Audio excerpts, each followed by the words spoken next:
This is the problem for 19 people out of 20 and probably 99 out of 100.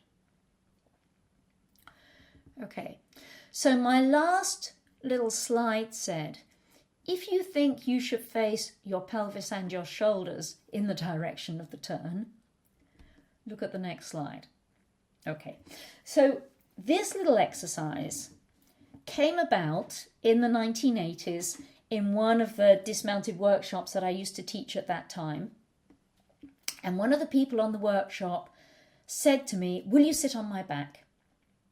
And I never thought I would sink this low, but actually it's a brilliant exercise. So look at A, here's somebody on all fours and somebody else sitting on her back. And if you do this with a friend, you've got to be a little careful how much weight you put on that person's back, because you want to keep a fair amount of weight on your feet and not cripple anybody.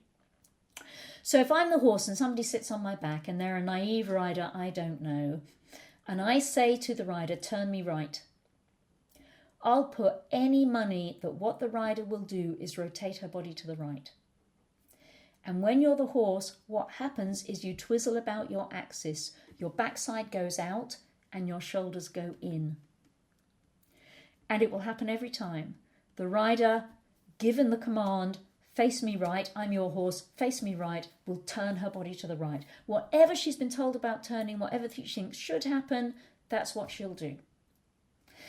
And my bum would swing out and my shoulders would go in and I wouldn't actually turn. Now, if we get the rider to get into what I call fencing lunge position, by analogy with our fencing lunge here. So we put our rider into fencing lunge position, and in drawing C here, our rider's in fencing lunge. So this leg is a little further back than this leg. And we have her imagine that she's doing a fencing lunge and almost like somebody pulled on her inside thigh. And you know what will happen?